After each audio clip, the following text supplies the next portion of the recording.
अगले दिन सत्यम उठकर नव्या को उठाया, जिसमें उसने 1000 नखरे किए। सत्यम ने उसे तैयार किया और खुद भी तैयार होकर नव्या को गोद में लेकर नीचे आ गया। और जब वो नीचे आया तो उसने देखा कि दादू और आकाश के साथ एक आदमी और औरत बैठे हुए थे। ये कोई और नहीं, आकाश और ज्योति के मॉम डैड थे।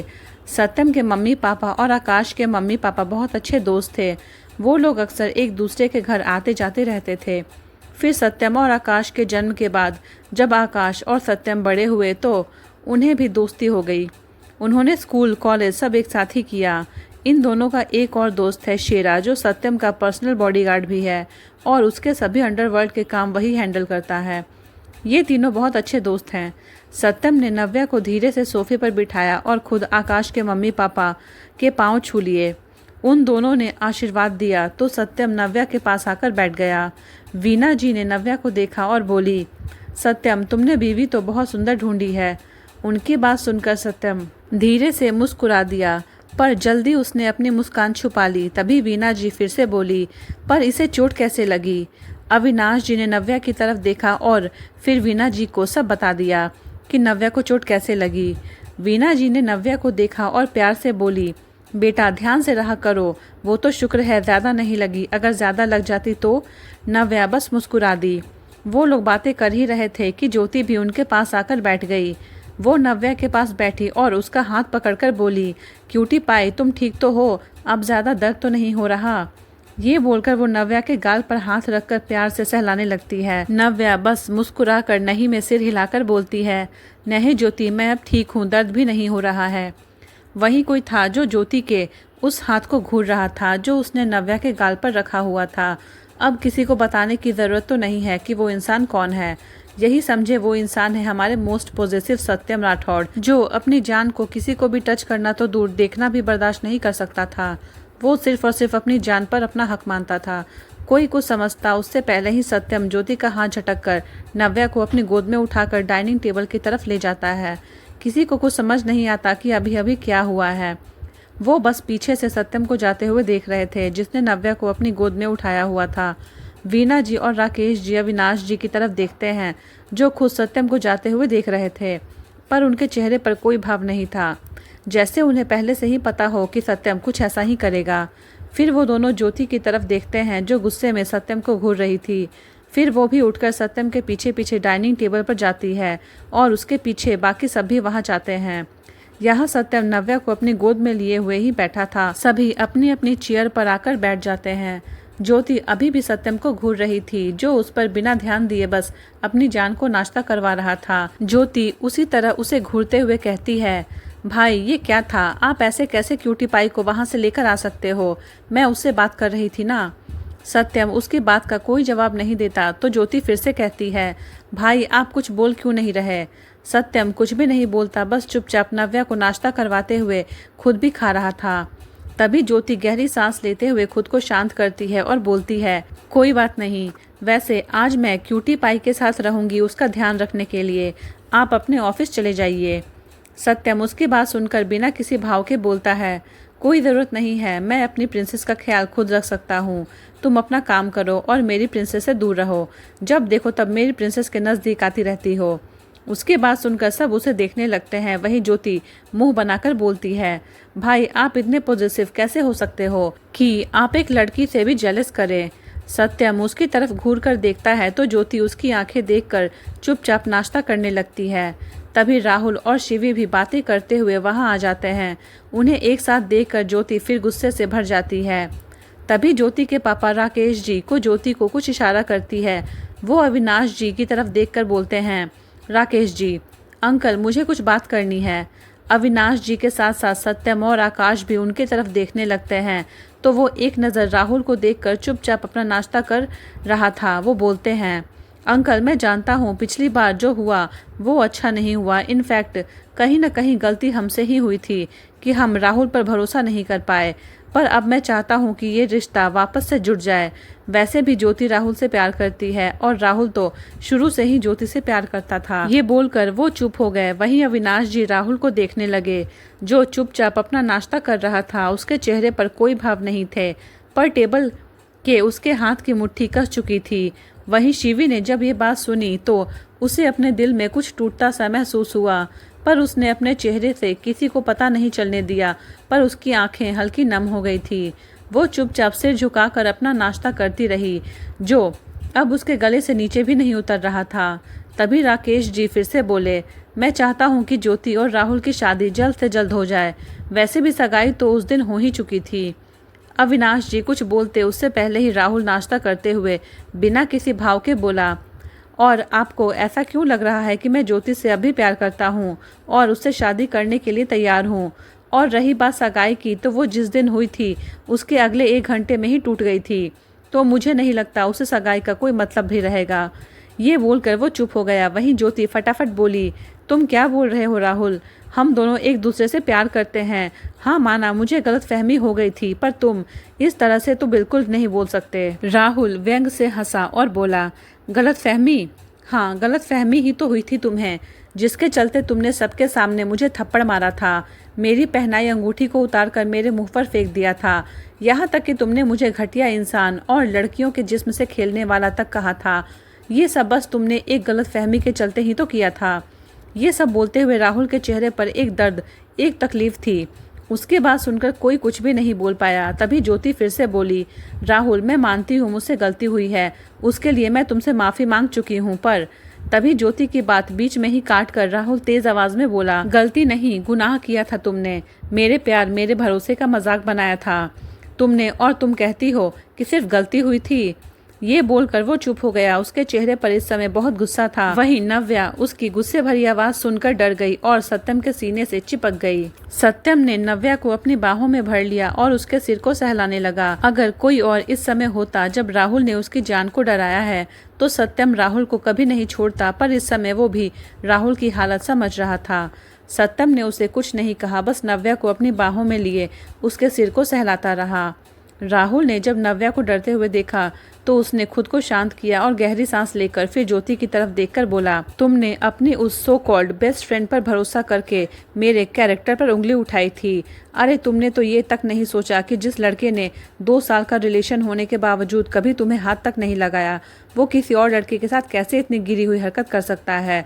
ये बोलकर आज से 6 महीने पहले के उस दिन को याद करने लगा जब उसका दिल बहुत बुरी तरह से टूटा था। राहुल और ज्योति दोनों एक साथ ही कॉलेज में पढ़ते थे। दोनों बहुत अच्छे दोस्त थे। फैमिली फ्रेंड होने की वजह से दोनों एक दूसरे के घर आते जाते रहते थे। शिवी भी उनके साथ ही थी, पर उनसे 1 साल जूनियर थी। राहुल और शिवी ज़्यादातर साथ ही रहते थे।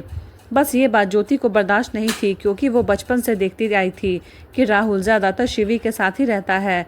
इसीलिए उसने एक दिन राहुल को प्रपोज कर दिया। राहुल भी कहीं न कहीं उसे पसंद करता था, इसलिए उसने हाँ कह दी। शिवी जो राहुल को पसंद करती थी, उसने भी राहुल की खुशी के लिए कुछ नहीं कहा, बस उन दोनों की खुशी में ही खुश हो गई। पर कोई और भी था जिसे ये पसंद नहीं था। वो थी अनीता, ज्योति की बेस्ट फ्रेंड, जो राहुल को पसंद करती थी। उसे ज्योति पर बहुत गुस्सा आ रहा था, पर वो कुछ नहीं कर सकती थी। ऐसे ही उनके रिलेशनशिप को 2 साल निकल गए, पर अनीता के मन में अभी भी ज्योति के लिए गुस्सा और नफरत थी। वो किसी भी हालत में राहुल को पाना चाहती थी, पर राहुल ने कभी उस पर ध्यान ही नहीं दिया।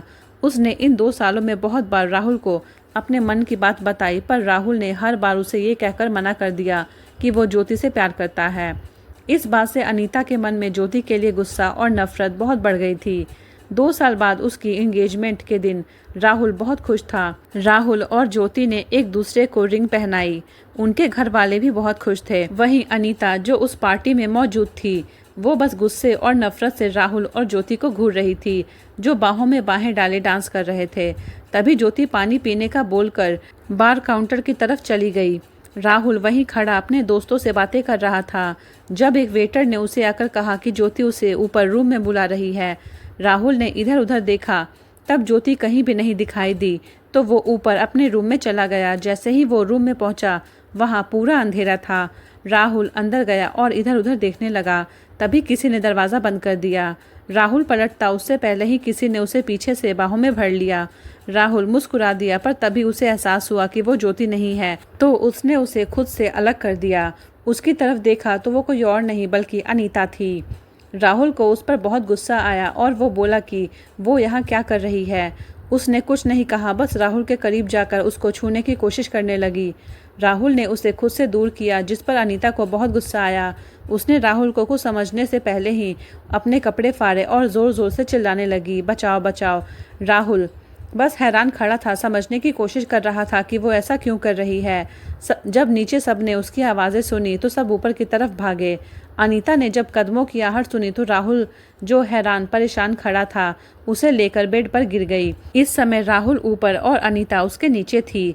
अनीता ने राहुल को बहुत कस के पकड़ा हुआ था, जिससे वो उठ ना पाए। पीछे से देखने वालों को यही लग रहा था कि राहुल अनीता के साथ जबरदस्ती कर रहा है।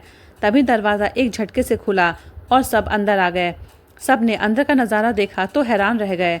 अनीता ने भी राहुल को छोड़कर उसे धक्का देकर जल्दी से जाकर ज्योति के गले लग गई। वहीं उसकी हालत देखकर सब राहुल को गलत समझ रहे थे, जो खुद हैरान परेशान सा खड़ा था। अनीता ने रोते हुए ज्योति को गले लगाया और कहा कि वो यहाँ ज्योति को देखने आई थी, पर राहुल उसके साथ ज़बरदस्ती करने लगा। राहुल कुछ बोलता उससे पहले ही ज्योति ने अनीता को साइड किया और आगे बढ़कर राहुल को एक थप्पड़ मार दिया और बोली कि उसने उसके जैसा घटिया इंसान आज तक नहीं देखा है, जो प्यार का दिखावा उसके साथ करता है वहीं दूसरी लड़की के साथ इतनी घटिया हरकत करता है। वहीं राहुल तो ज्योति के मुंह से अपने लिए ऐसी बातें सुनकर जम सा गया था। उसे समझ ही नहीं आ रहा था कि वो क्या बोले। उसे तो विश्वास ही नहीं हो रहा था कि जिससे वो पिछले 2 सालों से प्यार करता आ रहा है, उसे उसके ऊपर थोड़ा सा भी विश्वास नहीं है। ज्योति ने अपनी एंगेजमेंट रिंग जो राहुल ने उसे पहनाई थी वो निकाली और राहुल के मुंह के ऊपर फेंक दी। राहुल कुछ नहीं बोल पाया। उसने अपनी बेगुनाही के एक शब्द भी नहीं कहा। वैसे भी जिससे हम अपने दिलो जान से प्यार करते हैं, अगर उसे हमारे ऊपर थोड़ा सा भी भरोसा ना हो और वो बिना हमारा सच जाने हमें गलत समझ बैठे, तो सफाई देने का कोई मतलब ही नहीं रह जाता है। पर शिवी और सत्यम ने अनीता पर विश्वास नहीं किया। सत्यम ने अपने सिक्योरिटी गार्ड को बुलाया और मेंशन की सीसीटीवी फुटेज लाने को कहा।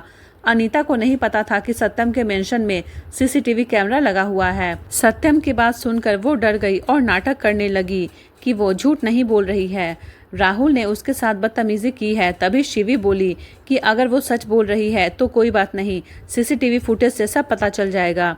कुछ टाइम बाद सीसीटीवी फुटेज देखने पर पता चला कि अनीता ने जब ज्योति को राहुल से साइड कर बार काउंटर की तरफ जाते देखा तो वो वहां से ऊपर चली गई। कुछ टाइम बाद राहुल के पास एक वेटर आया, जिसने उसको कहा कि उसको ज्योति ऊपर बुला रही है। राहुल ने ज्योति को इधर उधर देखा भी था, पर उस समय वो बाथरूम गई हुई थी। ज़्यादा ना सोचते हुए राहुल ऊपर चला गया।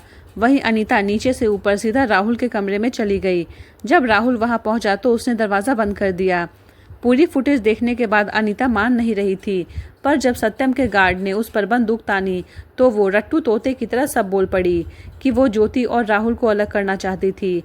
अब ज्योति को अपने किए पर पछतावा हो रहा था। अनीता को सत्यम ने पुलिस के हवाले कर दिया था, पर राहुल ने किसी से कुछ नहीं कहा। वो बस वहां से निकलकर चला गया, पर शिवी उसके पीछे गई। शिवी ने एक सच्चे दोस्त की तरह उसे संभाल लिया। उस दिन राहुल शिवी के गले लगकर बहुत रोया, क्योंकि उसने सच में ज्योति से सच्चा प्यार किया था, पर ज्योति ने उस पर बिल्कुल भी भरोसा नहीं किया, बल्कि उसे कितना बुरा भला सुनाया, यहाँ तक कि उसे घटिया इंसान तक कहा। ये सब याद करके राहुल के चेहरे पर एक गुस्सा, तकलीफ, दर्द सब था। उसकी आंखें लाल हो चुकी थी। शिवी ने जब उसे देखा तो उसने धीरे से राहुल का हाथ पकड़ लिया।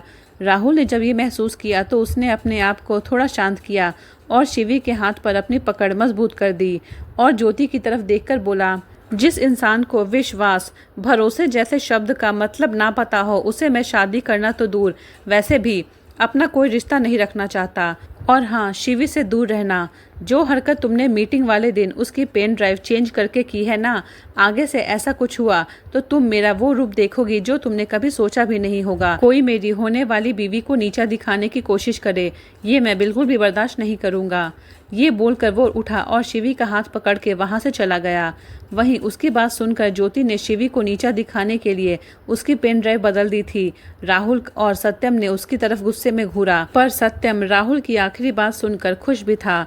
वहीं राकेश जी और वीना जी के पास कहने को कुछ भी नहीं था।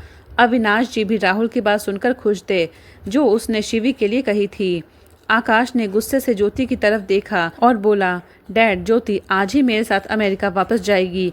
मैं इसके टिकट का इंतजाम करता हूँ। मैं नहीं चाहता कि इसकी वजह से राहुल या शिवी को और भी तकलीफ हो। ज्योति ने कुछ नहीं कहा।